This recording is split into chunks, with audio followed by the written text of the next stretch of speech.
Hi hello नमस्कार good morning. सर्वात आधी फ्रेश होऊन देवपूजा वगैरे करून घेतली, चहा घेतला आणि मस्त असं कणिक मळून घेतलं. लाडू सकाळी सकाळी उठलेला आहे आणि त्याला चहासोबत पार्लेची बिस्किट खायचं आहे, जो की तो लहानपणीपासून खातो.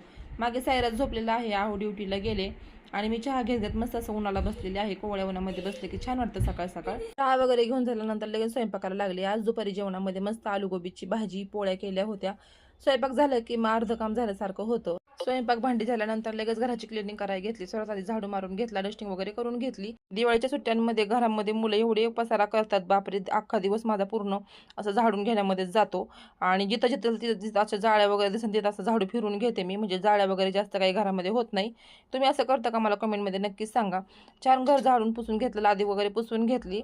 सायरा झोपलेलाच आहे, आता सकाळचे 9:30-10 वाजलेले आहेत. सकाळी सकाळी एनर्जी असते खूप काम करण्यासाठी, त्याच्यामुळे मग झटपट कामं होऊन जातात. लादी वगैरे पुसून घेतली. 2 दिवसाचे कपडे फोल्डिंगचे राहिले होते ते सर्व आधी करून घेतले. एक दिवस नाही केलं तर एवढे सारे कपडे पडतात आपल्याला. त्याच्यामुळे मग जेव्हाचे तेव्हा काम केलेलं बरं असतं. एखाद्या वेळेस जर काम नाही केलं तर डबल काम आपल्या अंगावरती पडतं आणि ते दुसऱ्या दिवशी आपल्याला करावंच लागतं. त्याच्यामुळे मग मी रोज कपडे घड्या घालून ठेवते.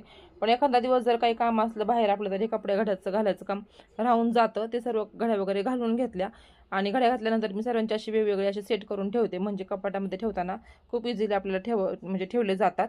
घरातलं सगळं काम वगैरे उरकून संध्याकाळी 4 वाजता निघालो ब्लाऊज शिवाय टाकण्यासाठी. लाडूला संगट घेतलं. सायरस परत दुपारी झोपला होता आणि माझ्या बहिणीचा मुलगा येऊन बसला, त्याला म्हटलं बस जरा, आम्ही येतो टाकून. ब्लाऊज वगैरे शिवाय टाकला. येताना पाणीपुरी खाल्ली, जी की माझी खूप जास्त फेवरेट आहे. त्याच्यानंतर सायराने सांगितलं होतं त्याला डोसा मसाला खायचा आहे, म्हणजे त्यांनी मग असं रेडीमेड डोशाचं पीठ घेऊन आले.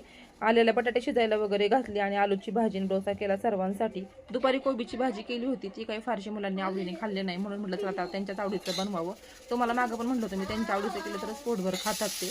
मागे छान कुकरमध्ये शिट्ट्या होत आहे बटाट्याच्या. इथं मी बटाट्याच्या भाजीची तयारी करत आहे. कोथिंबीर, कढीपत्ता, कांदा, टोमॅटो, लसूण, मिरची सर्व काही जी आहे ती तयारी करून घेतली, बेसिक तयारी. तर साईडला असं पीठ काढून त्याच्यामध्ये मीठ घालून थोडंसं म्हणजे ठेवलेलं आहे मुरण्यासाठी. माझी तयारी होत आहे तोपर्यंत. कांदा खूप जास्त तिखट होता म्हणून ह्या कांद्याने मला स्वयंपाक करता करता रडवलेला आहे. खूपच जास्त तिखट होता म्हणून कड आली. त्याच्यानंतर लगेच फोडणी करायला घेतली, बटाट्याची भाजी बनवायला घेतली. 2 पळ्या तेल, जिरं, मोहरी, लसूण, मिरची, कांदा, टोमॅटो छान असं परतून घेतलं. त्याच्यानंतर टोमॅटो घातले, हळद, मीठ, कोथिंबीर सगळं काही जे काही ते घालायचं. एकच नंबर अशी आपली बटाट्याची भाजी बनवून तयार होते. आणि एवढी सवय झाली ना ह्या गोष्टीची सारख्या सारख्या बनवून, तर त्या खूप टेस्टी आणि इझिली बनवून जातात आणि लवकरही होतात झटपट.